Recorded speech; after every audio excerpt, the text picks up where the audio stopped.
भारत पे का क्या झोल है। हाँ, तो एक दिन में आपने मैक्सिमम कितना कमाया? एक दिन में ट्रेडिंग में मेरा 65,000 या 67,000 के आसपास आया था। IOCL के स्टॉक के अंदर 10 लाख रुपए डाल दो और उसके अंदर पेट्रोल, आपका पेट्रोल फ्री है। अब आगे स्टॉक मार्केट से पैसे कमाने के तो लिटरली बहुत सारे तरीके हैं, बट रियल लाइफ में क्या काम करता है जिससे हम पैसा कमा सकते हैं, क्या हमको क्या रिस्क लगेगा, ये सब कुछ जानेंगे इस वीडियो में। क्योंकि हमारे जो आने वाले गेस्ट हैं वो भी हमारे ही जनरेशन के हैं, तो उनका एक्सपीरियंस जानेंगे, वो कैसे पैसा कमाते हैं, वो कैसे अपने लाइफ को डेवलप कर रहे हैं आगे के फेज के लिए, और मैं कैसे कर रहा हूँ, ये सब जानेंगे। तो चलते हैं सीधा हमारे गेस्ट के पास। तो फाइनली नील भाई, आपको इतना दिन बाद टाइम मिल गया और आप मतलब जो भी हमारा ये है वो फाइनली हो पा रहा है। तो ऑडियंस को थोड़ा आप अपने बारे में बता दीजिए। सो मेरा नाम नील है और मेरा एक यूट्यूब चैनल है छोटा सा, और इसमें अभी 10.5 के सब्सक्राइबर्स अभी है। और नहीं, छोटा सा तो नहीं है, छोटा सा नहीं है, छोटा सा नहीं है। और मेरा और अमन भाई का काफ़ी टाइम से चल रहा था कि करना है, पर कुछ ना कुछ इश्यू आ रहा है, कुछ लाइट चली जा रही है या फिर बैटरी इश्यू है या काफ़ी इश्यूज आ रहे हैं। फाइनली जाके अभी मुलाकात हो रही है। दैट्स अब हो गया हमारा, आज काफ़ी बात होगी। तो फाइनली हम देखिए, हम लोग बात करेंगे कि हम लोग कैसे यूज़ करते हैं, कौन सा तरीका यूज़ करते हैं जो कि हम स्टॉक मार्केट से पैसा कमाते हैं। लाइव कौन सा तरीका होता है, क्योंकि बहुत सारे तरीके होते तो हैं बट हम ना उसको रियल लाइफ में अप्लाई नहीं कर पाते हैं। जैसे आपने सुना होगा ट्रेडिंग कर सकते हो, आप ये कर सकते हो, मतलब बहुत सारे तरीके होते हैं, बट क्या रियल लाइफ में काम करता है जिससे हम पैसा कमा सकते हैं वो हम जानते हैं। तो सबसे पहले नील भाई, आप कौन सा तरीका अभी अप्लाई कर रहे हो जिससे आप अभी पैसा रेगुलर कमा पा रहे हो? सो अभी का जो तरीका है, देखो काफ़ी लोग जो है स्टॉक मार्केट के अंदर, ऐसा नहीं है कि बस एक ट्रेडिंग से ही कमा रहे हैं। There is a multiple source of incomes. अगर कोई बंदा आपको ये कह रहा है कि मैं ट्रेडिंग से इतना कमा रहा हूँ, ट्रेडिंग अगर कोई बंदा कर रहा है तो उसका लॉस होना इट्स अ जेन्युइन थिंग, तो वो दूसरी साइड से पैसा अर्न कर रहा है। सो अकॉर्डिंग टू मी, अगर आप सही तरीके से कमाना चाहते हो तो पहला तो एज अ बिगनर लेवल आपको स्विंग ट्रेडिंग करना चाहिए। तो वो एक तरीका सबसे बेस्ट है कि आप बहुत हेसिटेट ना हो, क्योंकि आप नए आओगे तो आपके अंदर पेशेंस नहीं रहेगा कि आप उस चीज़ को थोड़ा टाइम के लिए रख पाओ। तो मेरे लिए तो हाँ, तो एज अ बिगनर लेवल मुझे ऐसा लग रहा है कि swing trading is the greatest option to earn money. Okay, तो और दूसरा जो सबसे ज़्यादा पॉपुलर है ऑडियंस में कि वो लोग डिविडेंड के थ्रू ना बहुत ज़्यादा सोचते हैं डिविडेंड से बहुत ज़्यादा पैसा कमा सकते हैं। तो ये वाला मिथ हम क्लियर कर लेते हैं।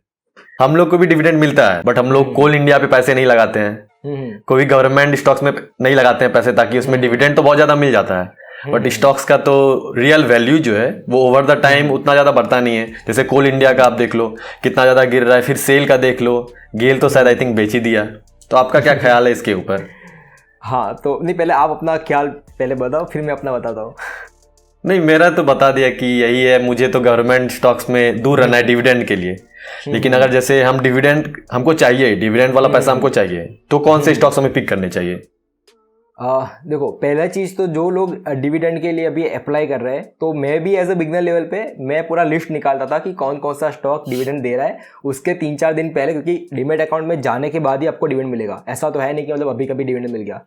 तो कोई भी स्टॉक लोगे आप, उसके 2 दिन बाद डीमेट में जाएगा, उसके बाद वो चेक होगा और आपको उसके अंदर डिविडेंड मिलेगा। तो मैं पहले सारी लिस्ट निकाल के सब कुछ होके फिर मैं सोच रहा था, पर जब उसके 3-4 दिन पहले मैं स्टॉक ले रहा हूँ, डिविडेंड के पहले वो स्टॉक गिर रहा है, तो काफ़ी लोगों के साथ ये चीज़ होगी कि डिविडेंड के साथ गिरा है। और अभी तो बहुत ही फेमस चल रहा है मार्केट के अंदर कि IOCL का स्टॉक ले लो, IOCL के स्टॉक के अंदर 10 लाख रुपए डाल दो और उसके अंदर आपका पेट्रोल फ्री है। पेट्रोल फ्री यही वो भी गवर्नमेंट स्टॉक ही है। हाँ, वो भी गवर्नमेंट ऑन स्टॉक ही है, राइट। तो उसमें वैसा है ना कि अगर IOCL में जाना है, मेक श्योर ये करो, अगर कोई भी स्टॉक का डिविडेंड चाहिए तो मेक श्योर करो कि वो स्टॉक ना स्टेबल होना चाहिए। बिकॉज आप डिविडेंड के लिए उसके पीछे जा रहे हो, पर अगर वो स्टॉक कुछ ना कुछ रीजन की वजह से डिविडेंड आते आते वो गिर जा रहा है, तो आपको डिविडेंड से ज़्यादा लॉस उसमें होगा। तो फॉर एग्जाम्पल, आपको डिविडेंड मिल रहा है 500 रुपये, आपको लॉस हो रहा है 1500 रुपये, तो उस डिविडेंड का कोई मीनिंग नहीं रहता है।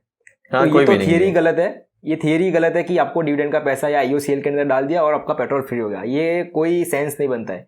हाँ, ITC जैसा स्टॉक है कि जो पर्टिकुलरली एक रेंज में घूम रहा है, ठीक है, तो उस स्टॉक के अंदर आपका डिविडेंड यील्ड भी दे रहा है। हाँ, डिविडेंड बिल दे रहा है और वो अगर बढ़ रहा है तो भी आपको उसका तो 2 साइड बेनिफिट है। तो मेक श्योर करो कि पिछले 5 साल 6 साल के आसपास वो स्टॉक में कितनी, मतलब बॉटम क्या है, उसका टॉप क्या है, या फिर वो कंसोलिडेशन जोन के अंदर है, तो ज़्यादा चांस है कि कंसोलिडेशन में रहेगा और आपको डिविडेंड भी मिल जाएगा।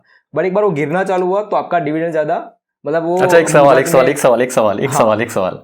कंसोलिडेशन जो आपने बोला, ये टर्म मुझे भी समझ में नहीं आया, आप थोड़ा इसको एक्सेजरेट कर सकते हो क्या? हाँ, इसका कंसोलिडेशन का मतलब क्या? हाँ, कंसोलिडेशन का मतलब क्या है कि बहुत टाइम पहले ये लोग, इंडिया में ये चीज थी नहीं पहले, पर किसी ने फॉरेन से एक थियरी निकाली, उसको बोलते हैं बॉक्स टेक्निक। तो पहले लोग क्या करते थे कि स्टॉक देखते थे कि जो बॉक्स के अंदर है, राइट, कि उसका सपोर्ट क्या है, रेजिस्टेंस क्या है, और बॉक्स के अंदर ही वो घूम रहा है। जैसे बॉक्स से बाहर निकल रहा है तब जाके वो लोग वहां से बाइंग स्टार्ट करते थे, तो उसको बोलते हैं बॉक्स टेक्निक, वो बाहर निकल रहा है। तो वो एक बॉक्स के अंदर कंसोलिडेशन, यानी उसके अंदर ही घूम रहा है, उसके एक पाइप के अंदर घूम रहा है, उसके बाहर नहीं निकल रहा है। जैसे वो बाहर निकले तो वो लोग बाई करते हैं। तो डिविडेंड जब लेना है ना, तो मेरा ये है कि पहले एक वही स्टॉक पकड़ो जो एक बॉक्स के अंदर है, तो वो ज़्यादा गिरेगा नहीं और आपको उसके अंदर लाइक बेनिफिट होने के चांसेस है। ऐसा नहीं कि मतलब ले लिया और उसके बाद गिरना चालू हो गया। मेरे एक बार हुआ था, मैंने HUL का स्टॉक लिया था, मैंने डिविडेंड के लिए लिया था, डिविडेंड उतना खास मिला नहीं और स्टॉक डाउन ज़्यादा हो गया। इधर ही है, तो 6-7 महीने पहले का क्या? 6-7 महीने पहले बहुत ज़्यादा गिरा था HUL। नहीं, 6-7 महीने, कोविड के बाद की बात है। आई थिंक वो 2020 के लाइक लास्ट दिसंबर टाइप उसके आसपास था, तब जाके पता चला डिविडेंड ऐसा है। अच्छा, तो ऑडियंस को अगर बताना हो कि पर्टिकुलर सेक्टर का जो डिविडेंड वाला स्टॉक है वो बेहतर है, तो कौन सा सेक्टर आप पिक करोगे? फिर मैं भी बताता हूँ। मेरे हिसाब से तो जैसे HUL का मैंने बताया, तो मेरे हिसाब से FMCG में मेरे को ज़्यादा लगता है डिविडेंड के लिए। मैं भी वही बोलने वाला था। हाँ, क्योंकि FMCG में सबसे ज़्यादा मेरे को लग रहा है कि सही रहेगा दूसरे कंपेरेटिवली, दूसरा कोई स्टॉक, क्योंकि वो ज़्यादा स्टेबल रहता है, इवन मार्केट गिरती भी है। सो लाइक स्टेबल तरीके से मैं उसको एग्री करता हूँ कि उनका बिजनेस स्टेबल है, बिजनेस स्टेबल है उनका। ब्रिटानिया, ITC सब स्टेबल है। ITC HUL हो गया तो हाँ, नहीं HUL में मेरे को लग रहा है थोड़ा बहुत कि उसमें जब गिरना होता है ना स्टेबल हो जाता है, बट कुछ टाइम के लिए जो पेशेंस नहीं रहेगा ना, तो आप वो स्टॉक को निकाल दोगे। अगर पेशेंस है तो देन FMCG इज गुड। मेरा तो HUL बहुत ही ज़्यादा फेवरेट है, बहुत ही ज़्यादा फेवरेट है। सबसे फर्स्ट स्टॉक मेरा HUL था, अभी मैं इसको होल्ड करके रख रहा हूँ। अच्छा, तो अब बात करते हैं कि जैसे ये तो हो गया डिविडेंड वाला, ये तो कभी कभी हमको पैसा मिलता है। अब हमको रेगुलर स्टॉक मार्केट से पैसे कमाने हैं, तो कौन सा तरीका हम अप्लाई करेंगे? रेगुलर मेरा तो एक तरीका मैं ETF के थ्रू करता हूँ, ETF के थ्रू। अच्छा, आप क्या करते हो? रेगुलर यानी कितने टाइम, लाइक डेली बेसिस और मंथली बेसिस, वीकली? तो सवाल में थोड़ा सा ट्विस्ट है। डेली तो नहीं, जैसे वीकली पकड़ लें तो 15 दिन में एक बार। हाँ, 15 दिन में कुछ अमाउंट आ जाना चाहिए। ओके, तो मेरे हिसाब से अगर देखो सबसे बेस्ट तरीका, क्योंकि ये सब एक्सपीरियंस के ऊपर जाता है, अगर आपको एक्सपीरियंस है ट्रेडिंग का, तो मैं तो ट्रेडिंग ही बोलूँगा कि ट्रेडिंग में से सबसे ज़्यादा पैसा, ट्रेडिंग में भी कौन सी ट्रेडिंग, तो मैं तो बोलूँगा ऑप्शन सेलिंग करो और पैसा आराम से छाप सकते हो, क्योंकि उसमें लाइक सेफ्टी भी है और लोग बोलते हैं रिस्क है, बट उसका एक अलग थियरी है, पर सेफ्टी भी है। कैपिटल बहुत ज़्यादा जो लग रहा है, हाँ कैपिटल ज़्यादा चला जाएगा, बट उसके अंदर पैसा कमा सकते हो। और अगर वो नहीं करना है तो लाइक मेरे हिसाब से swing trading is the bestest option, कि थोड़ा रिसर्च करो, स्टॉक के ऊपर डाल दो, क्योंकि मेरे काफ़ी सारे जो रिलेटिव्स या फ्रेंड्स को मैं बोल रहा हूँ, तो सभी लोग स्विंग ट्रेडिंग कर रहे हैं और दे आर लाइक मंथली आ जाता है 1-2 हज़ार रुपये, तो वो कमा सकते हैं लाइक उस तरीके से। अभी मेरे को स्विंग ट्रेडिंग कमाना है। हाँ, स्विंग ट्रेडिंग आप वो स्टॉक्स को होल्ड करके वाला बोल रहे हो क्या? होल्ड करके, लाइक अभी ले लिया, उसके बाद 2-3 दिन के बाद जब ऐसा लग रहा है कि ये बढ़ा तो सेल कर दो। पर उसमें मेन चीज वही है कि जो बढ़ रहा है ना तो सेल कर दो, उसको मतलब ज्यादा पकड़ के मत रखो। तो ये कभी कभी ऐसा वो लोभ होने लगता है ना। हाँ, वो होने लगता है, ग्रीड होने लगता है, 450 पे ग्रीड। यस, लेकिन ना मैं पता है क्या पर्सनली अप्लाई करता हूँ, मैं एक ETF पकड़ लेता हूँ। जैसे अभी तो फिलहाल मैं मोतीलाल नेस्डैक 100 का ETF पकड़ लेता हूँ। वो जब गिरता है 89-88 के पास आता है, मैं उसको खरीद लेता हूँ। फिर जैसे ही वो 4 से 5% अप होता है फिर मैं बेच देता हूँ। लेकिन उसके लिए ना मैं करीब 15 से 20 हज़ार रुपीज़ कैपिटल रखता हूँ। तो इस पोजीशन मतलब ये जो थोड़ा सा साइड वे ट्रेंड चलता है, इसमें करीब हो जाता है 800-900 मिल जाता है मेरे को। करीब आप पकड़ लो, कभी 3 दिन में, कभी 1 सप्ताह में, कभी 15 दिन में। तो ये वाला मेथड तो मैं पर्सनली अप्लाई करता हूँ। आपको ये वाला मेथड कैसा लगा ETF के थ्रू? नहीं, ETF देखो ये सब वही है, मैंने जैसे बोला कि नॉलेज के ऊपर अगर किस चीज़ में पकड़ है, मैटर वही करता है। मेरे को अगर ट्रेडिंग में पकड़ है तो मैं ट्रेडिंग से पैसा छाप सकता हूँ, मेन ये यहाँ पे मैटर करता है, क्योंकि मुझे पहले से ही इंट्राडे ट्रेडिंग में बिल्कुल भी मेरा वो कैच नहीं है। मैं कभी भी इंट्राडे ट्रेडिंग भी बाइंग के साइड करता हूँ तो मेरा लॉस होना पक्का है। अगर मैं इंट्राडे ट्रेडिंग में अगर सेलिंग के साइड जाता हूँ तो थोड़ा बहुत पैसा मैं कमा लेता हूँ। तो मैं पहले से अपने यूट्यूब वीडियोस पे भी बोल रहा हूँ कि जिस पे आपकी पकड़ है ना वो करो। वो ब्रूसली वाला जो सीन है ना कि मल्टीपल पंच सीखने की जरूरत नहीं, एक पंच सीखो जो काम आ जाए, वैसा है। क्योंकि यहाँ पे फील्ड काफी सारे सेक्टर है। ये रेगुलर इनकम करने वाला मुझे ETF वाला सही लगा था, क्योंकि देखिए हम जो पैसे डालते हैं किसी भी सेक्टर में डालते हैं तो वो एक स्टॉक में तो पैसे जाते नहीं है, 10 से 15 स्टॉक में जाते हैं। वो सारे पैसे अगर कोई कंपनी का कुछ प्रॉब्लम भी हो जाता है, करंट टाइम में अगर कोई कंपनी में प्रॉब्लम हो जाता है, जैसे 2 कंपनी में हो गया, बाकी का 48 कंपनी है जो 92 कंपनी है, वो तो सही परफॉर्मेंस देगी तो ETF से ऊपर जाएगा ही। तो जैसे अभी हमारा पैसा उसमें हमने इन्वेस्ट कर दिया स्विंग ट्रेड पर्पज से कि आज बाय किया, 10 दिन बाद जब अप होगा उसको मैं सेल कर दूंगा, तो अभी उसका प्राइस अगर गिर जाता है और वो आई थिंक मतलब हम एज्यूम करते हैं कि 1 मंथ बाद भी वो अब बढ़ता नहीं है, 1.5 मंथ बाद भी नहीं बढ़ता है, लेकिन 1 साल बाद तो बढ़ेगा ही, ऑब्वियस सी बात है कि अच्छी अच्छी कंपनीज है उसमें तो बढ़ना तो तय ही है। तो ये वाला तरीका मेरे को सबसे बेस्ट लगा। अब बात हम करते हैं तीसरा तरीका की, जो वो हम FD के थ्रू पैसा कमा सकते हैं। FD उसके ऊपर क्या ख्याल है आपका? FD में मैं पर्टिकुलरली ये बोलता हूँ कि FD अभी जब ये ट्रेंड चालू हुआ था ना, काफी लोग ये कह रहे थे कि like FD is like bullshit, उसमें जाना ही नहीं चाहिए FD के अंदर, लाइक उसके अंकुर वारिकू सर नहीं, मैं अगेंस्ट तो नहीं हूँ, बट हाँ उसमें भी कुछ टर्मिनोलॉजीज है कि FD में जाना ही नहीं चाहिए। FD आपको मतलब हाँ, मैं क्योंकि पहले के टाइम में ऐसा था कि लोग अपनी जो भी सेविंग्स वगैरह है सारी FD में डाल देते थे, एंड FD में जितनी आपको प्रॉफिट मिल रहा है लाइक आई थिंक 5% से लेके 7% FD में होगा। हाँ, एवरेज 6% के आसपास गिन के चलते हैं। बट अगर सामने इन्फ्लुएंस देखे तो वो आई थिंक 8 या 9% के आसपास इन्फ्लेशन है। तो मेरे हिसाब से FD में वो चीज़ है, पर FD में रखना क्यों चाहिए? मैं ये नहीं बोल रहा हूँ FD में नहीं रखना चाहिए, रखना इसलिए चाहिए बिकॉज द इमरजेंसी, की कभी भी कोई इमरजेंसी आ जाती है तो कोई फंड आपको इंस्टेंटली पैसा दूसरे दिन ला के नहीं देगा जो आपको FD ला के देगा। हाँ, अगर ट्रेडिंग और एक और चीज़ जैसे हमारे लिए तो FD बेकार है, अभी हम लोग के लिए बेकार लगता है कि चलो FD बेकार है, बट सर्टेन एज ग्रुप के लिए ना FD बहुत ही अच्छा होता है। जैसे हम 40 से 45 साल पकड़ लेते हैं, हमारे गार्जियन हो गए, अब वो डायरेक्ट स्टॉक्स में तो अपना पैसा डाल नहीं सकते ना, उनके लिए FD भी बेस्ट ऑप्शन हो सकता है अगर उसको अच्छे से वो कस्टमाइज कर ले। अब वो भारत पे के चक्कर में फंसे तो बात अलग है, क्योंकि आपको भारत पे का तो पता ही है 12% देता है FD के ऊपर, 12% देता है। उसका भी थोड़ा कुछ बात कर लेंगे, भारत पे का क्या झोल है। हाँ, मैंने वीडियो भी बनाया है। हाँ, वीडियो बनाया था, दो वीडियो बनाया था एक्चुअली। भारत पे में मैं रिसेंटली चेक करा था, तो उसमें क्या है भारत पे के अंदर कि आपको 12% तो मिल जाएंगे, ठीक है, वो लिख के, पर उसमें श्योरिटी नहीं है कि 12% मिल जाएंगे। लाइक मैं वो एक मेरे पास ऐसे फंड आ गया है, मैं किसी का फंड ले रहा हूँ, वही फंड में अपने आगे लाइक 12% पे ही दे रहा हूँ या फिर कितने भी % पे दे रहा हूँ, और या फिर मैं खुद से ट्रेडिंग कर रहा हूँ। अगर वहाँ से मेरा लॉस हो रहा है या फिर वहाँ से कोई बंदा मुझे दे नहीं रहा है तो वो आपको नहीं मिलेगा। लाइक आपका पैसा ना मल्टीपल जो उनके कस्टमर्स हैं उनके साथ पहुँच गया है। अब कोई कस्टमर उसके अंदर डिफॉल्ट कर रहा है तो आपको उसके अंदर चांसेस कम है कि आपको 12% मिले। डिफॉल्ट रेट उनका कम तो है। हाँ, मैं पर्टिकुलरली मैं ऐसे सोच रहा हूँ कि भारत में अगर इन्वेस्ट करना ही है ना तो मेक श्योर करो कि ऐसे पैसे डालो कि जो लाइक आपको उतने मतलब मैटर नहीं करते। हाँ ठीक है, डाल दिए वैसा क्रिप्टो की तरह। क्या क्रिप्टो की तरह इसको पकड़ ले। हाँ, क्रिप्टो की तरह 12% तो मिल रहे हैं, और क्या चाहिए। नहीं देखिए, एक्चुअली मेरा क्या है ना, मेरा एक कंसर्न है कि उनको ना DIGC वाला अप्रूवल नहीं मिला हुआ है जो FD के मिलता है FD के ऊपर। जैसे नॉर्मल बैंक भी तो भाग सकता है ना, SBI भी भाग सकता है। अब अभी कोई ऑफेंड मत हो जाना, लेकिन रियल यही है कि SBI भी बंद हो सकता है, कोई भी बैंक बंद हो सकता है, लेकिन हमको ना उसके ऊपर इंश्योरेंस मिलता है, FD के ऊपर, सेविंग अकाउंट के ऊपर, हर चीज के ऊपर। तो हमारा पैसा इसलिए सिक्योर होता है, इसलिए नहीं कि वो एक बहुत ही अच्छा बैंक है, वो भागेगा नहीं, इसलिए नहीं। लेकिन भारत पे में जब हम पैसे डालेंगे, हाँ सब दोगलापन है, अप्रूवल कोई है नहीं, इंश्योरेंस वगैरह है नहीं। उनका थोड़ा है कि रूल अच्छा वो लोगों ने बना के रखा है कि कस्टमर को वो बहुत सारे पैसे करके देते हैं। 100 आदमी को उन्होंने पैसा दे दिया 1-1 रुपया करके, हमसे उन्होंने 100 रुपया लिया और सबको 1-1 रुपीस करके बांट दिया। अब डिफॉल्ट रेट अगर मानते हैं 10 लोग नहीं भी देते हैं पैसा, तो बाकी का 90 रुपीस तो हमको मिल जाएगा ना वापस। तो इसलिए वो बच जा रहे हैं, इसलिए वो बच जा रहे हैं। वो तो चीज मैं बोलूंगा कि उसमें डाइवर्सिफिकेशन का कॉन्सेप्ट अप्लाई होता है, तो उतना भी ऐसा नहीं कि लाइक पैसे चले ही जाएंगे, तो आप सेफ उस साइड पर। हाँ, श्योरिटी नहीं है कि 12 ही मिलेंगे। अब ये पकड़ लो कि फिलहाल उनके पास CA बहुत ही अच्छा है, या फिर जो भी उनका फाइनेंस हैंडल कर रहा है। भारत में मैंने एक चीज रिसेंटली देखी थी कि मैं एक्चुअली खोल के मैंने देखा भारत पे के अंदर कि क्या सिनारियो चल रहा है। मेरे पास एप्लीकेशन कब से पड़ी थी, तो एक बार मैंने स्क्रॉल किया तो भाई उन्होंने इन्वेस्ट करने का ऑप्शन ही बंद कर दिया। आपको अगर लोन चाहिए तो मिलेगी, इन्वेस्ट नहीं होगा। आई थिंक अभी भी वैसा ही है उनका कि इन्वेस्ट नहीं होगा, सिर्फ लोन चाहिए तो बोलो। नहीं, मैंने पता है वैसा है भारत पे। आई थिंक मैंने 2019 या 2018 में मैंने भारत पे कुछ यूज करना स्टार्ट किया था। उसी समय मैं 30-35 हज़ार रखता था, हर दिन का मुझे मिल जाता था 10-12 रुपीज। मैं जाके कुछ खा लेता था, कुछ भी कर लेता था। उतना तो अभी स्टॉक्स वगैरह के बारे में मुझे नॉलेज भी नहीं था।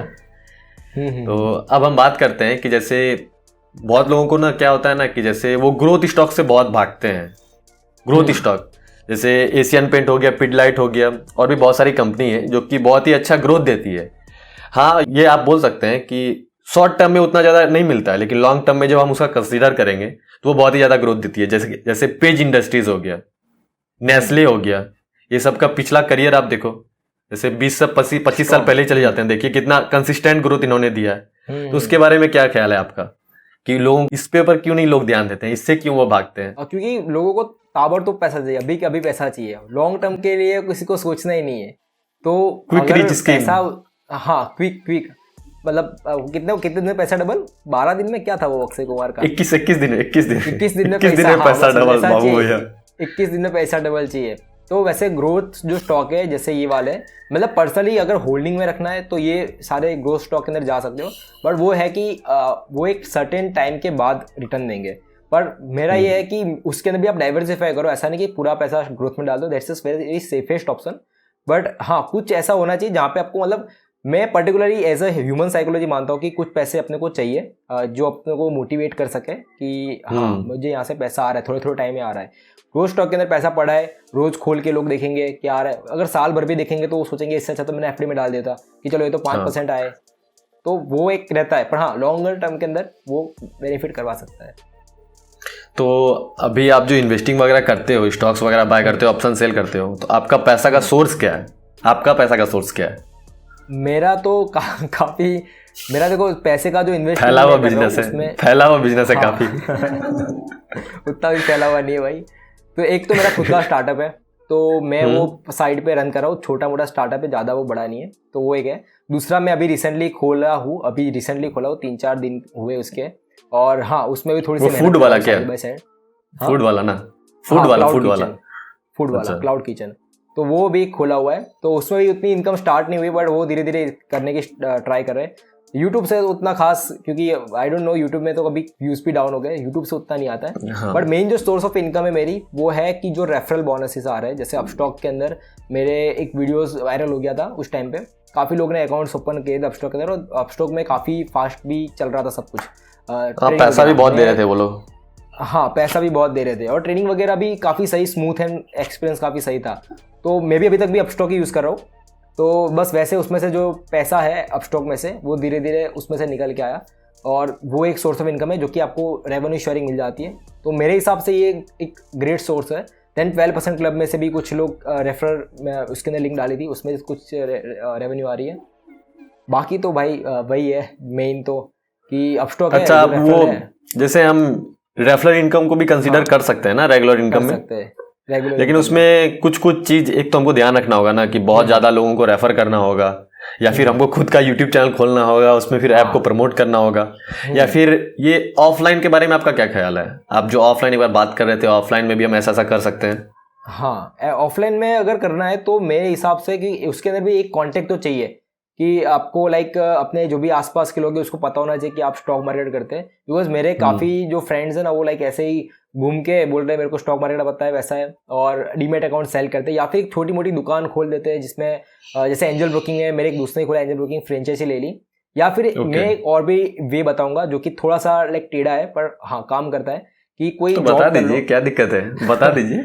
पर वो एक कॉर्पोरेट वाला सुनेगा तो ठीक है, तो एक जॉब कर लो जहाँ पे आपको लीड्स मिल रही है, जैसे फॉर एग्जांपल ट्रेडबुल करके कंपनी है, तो वहाँ पे भी कुछ जॉब्स वगैरह आप कर सकते हो जहाँ पे आपको सेलिंग करना होता है उनका प्रोडक्ट, उनका डीमेट अकाउंट। बट ऑब्वियसली कि कुछ जो ब्रोकर्स होते हैं उनका अच्छा नहीं होगा, पर आपको भी अंदर से लगेगा कि यार मैं ये चीज़ अच्छी नहीं है। जैसे फॉर एग्जांपल अपस्टॉक है तो उस टाइम काफ़ी स्मूथ चला था, तो आई रिकमेंड दैट। बट जैसे फॉर एग्जांपल ऐसा है जिसको मुझे पता भी नहीं है कि क्या कैसा चल रहा है और मज़ा भी नहीं आ रहा है, तो वो लोग कंपनी आपको लीड देगी, आपको कॉल करना है, कॉल करने के बाद आपको उनको बताना है कि ऐसा है, कंपनी का ही काम करना है। बट वो लीड तो आपके पास आ गई, उस लीड को आप बाद में मैसेज करो कि मैं ये चीज़ भी कर रहा हूँ, या फिर आप इसमें मेहनत बहुत ही ज़्यादा है ना, इसमें मेहनत बहुत ही ज़्यादा है। ऑफलाइन में मेहनत है, ऑफलाइन में आपको मतलब सेटअप करने में मेहनत है, पर हाँ एक बार सेट हो गया फिर सही है, फिर हो जाएगा। लेकिन हम इसको ये भी तो बोल सकते हैं कि जैसे अभी हम स्टूडेंट वगैरह हैं, एक साथ पढ़ाई कर रहे हैं और भी घर का बहुत ज़्यादा प्रेशर है, तो साइड हसल के लिए थोड़ा मोड़ा कर सकते हैं, बट ये रेगुलर हमेशा के लिए तो काम नहीं करेगा। मेरा एक दोस्त है, उसने लाइक अपने ऑफिस के अंदर ही बोल दिया कि जैसे अपस्टॉक उस टाइम में कुछ 600 रुपये दे रहा था, 600 या 1000 रुपये, तो उसने बोल दिया कि 600 रुपये मुझे मिल रहे, मैं 300 तुम्हारे 300 मेरे, वैसे कहते उसने पूरी ऑफिस को कितना स्टाफ होगा, उसने पूरी ऑफिस को मतलब सेंड कर दिया।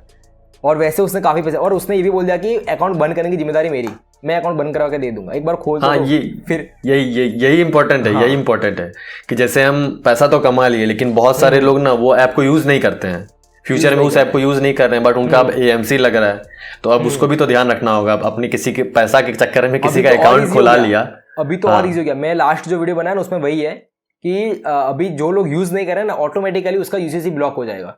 तो डोरमेंट हाँ, डोरमेंट हो जाएगा। तो अभी तो वैसा भी नहीं है कि उनको जाके मतलब बंद कराना, ऑटोमेटिक 6 महीने होंगे, खत्म वो अकाउंट बंद। तो अभी तो वो मेहनत भी नहीं है। तो ऐसे लोग ने, काफी लोगों ने छापे पैसे।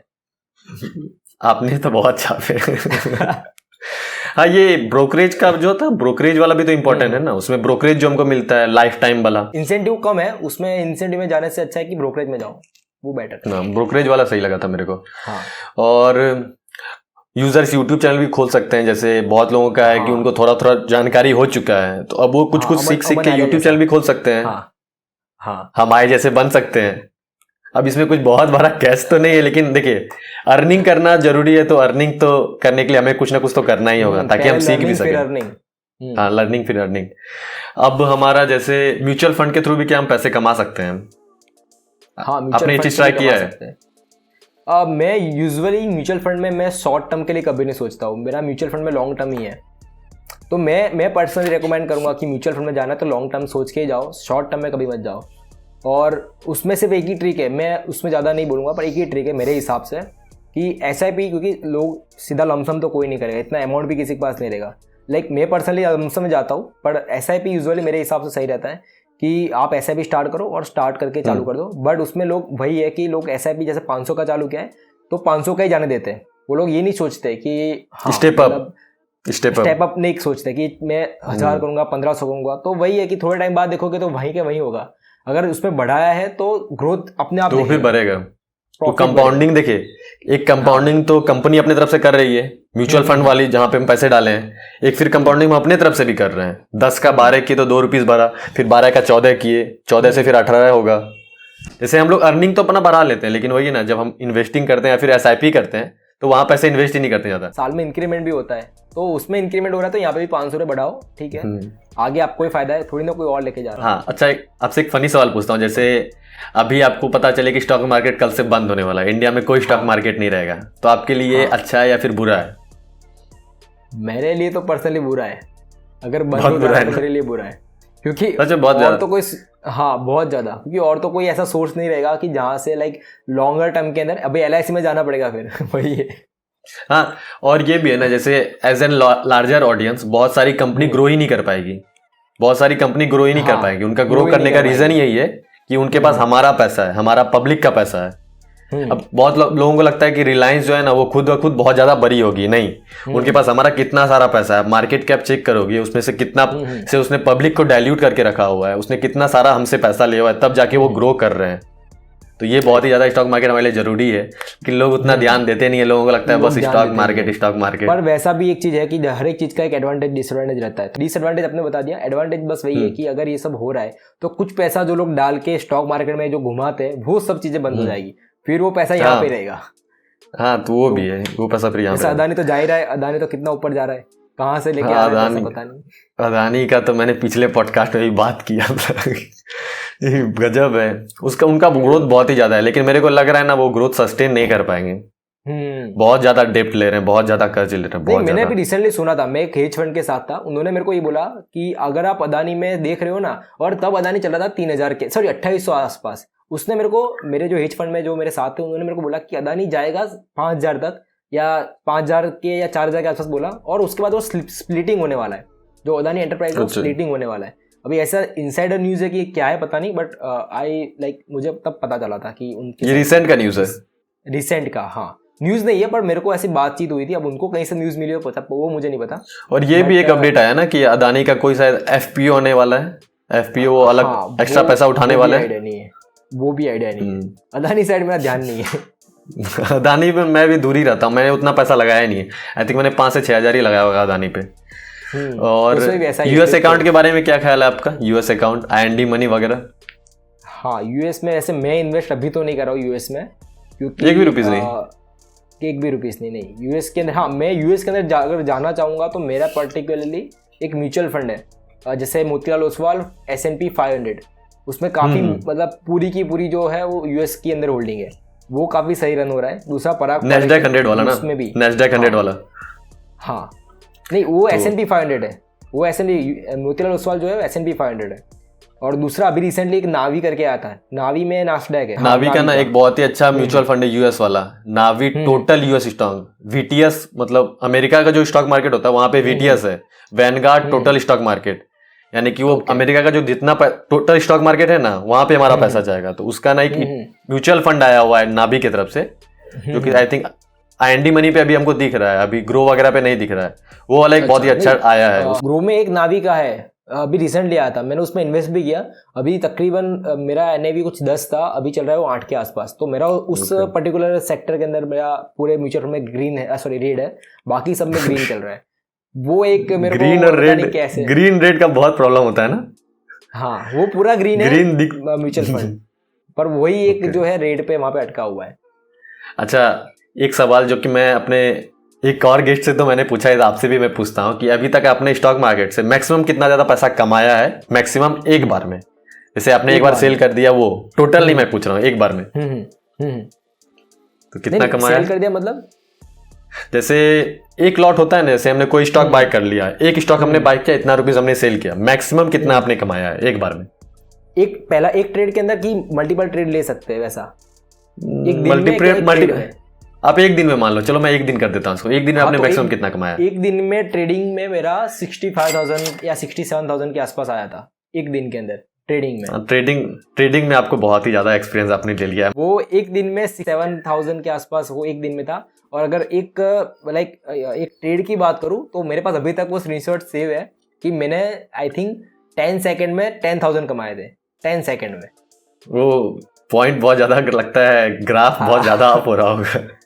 वो क्योंकि उस टाइम पे मुझे भी नहीं पता था कि ऐसा था, एक्चुअली मार्केट इतना वॉलेटाइल था। आई थिंक वो एक्सपायरी का टाइम था और आई थिंक वो 3 बजे के बाद का टाइम था, तो बहुत वॉलेटाइल था। अब उस जगह पे मार्केट मतलब जो पर्टिकुलरली कॉन्ट्रैक्ट वो बढ़ रहा था, मैंने तभी हाथ डाला। हाथ डालने के बाद, क्योंकि मेरे पास एक्चुअली 2 फ़ोन रहते हैं, जैसा अभी भी मेरे पास 2 फ़ोन है, तो मैंने पर्टिकुलर उसके अंदर हाथ डाला, दूसरे फ़ोन में मेरी स्क्रीन ऑन रहती है, वो एग्जीक्यूट हुआ और मैंने सीधा मतलब स्क्वायर ऑफ किया। अब मेरा वो जो 10 सेकंड वो स्क्वायर ऑफ का ही हुआ और मेरा तुरंत ही उसमें आ गया। तो एक तरीके से गैम्बलिंग ही था, बट हाँ 10 सेकंड में 10,000 आए थे, क्योंकि वो एक सोचा समझा तो था नहीं, सोचा समझा बिल्कुल भी नहीं।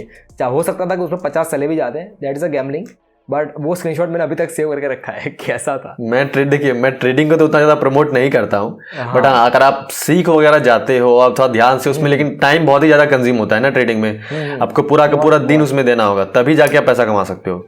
मैं पर्टिकुलर इसमें एक ऐड ऑन करूंगा कि दिन तो चलो जाए, वो डजंट मैटर कि चलो उसके अंदर आपको कुछ पैसा भी मिल रहा है, तो अगर पूरा दिन आपका जा भी रहा है पर आपको मंथली सैलरी आपको मिल रही है टोटल एक ही दिन के अंदर, तो that is a worth thing.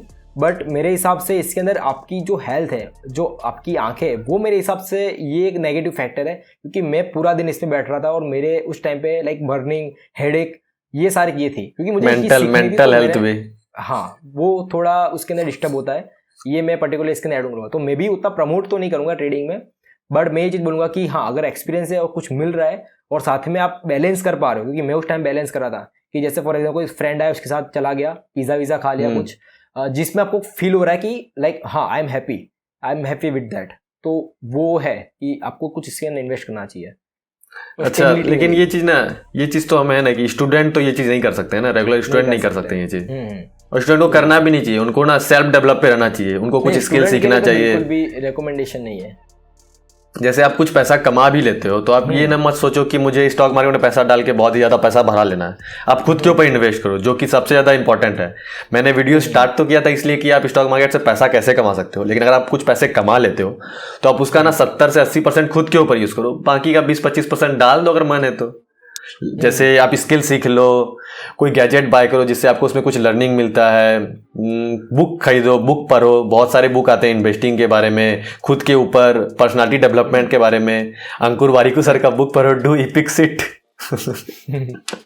तो इस वीडियो को यहीं पे रैप अप करते हैं। आई थिंक वीडियो बहुत ही ज़्यादा लंबी हो गई होगी, काफ़ी लंबा। धन्यवाद आप हमारे चैनल पे आए, आपने इतना ज़्यादा टाइम दिया, और सो मच फॉर इनवाइटिंग। जिन लोगों को नहीं पता तो आप जाके इनका चैनल चेकआउट कर सकते हैं, नील नागा से आपको मिलेगा। ये बहुत सारी वीडियोस बनाते हैं, बहुत ही अच्छी अच्छी वीडियोस। तो थैंक यू, धन्यवाद। फिर मिलते हैं अगली वीडियो में। और इस चैनल को भी सब्सक्राइब किया जाए, जल्दी से दबोच दो सब्सक्राइब बटन।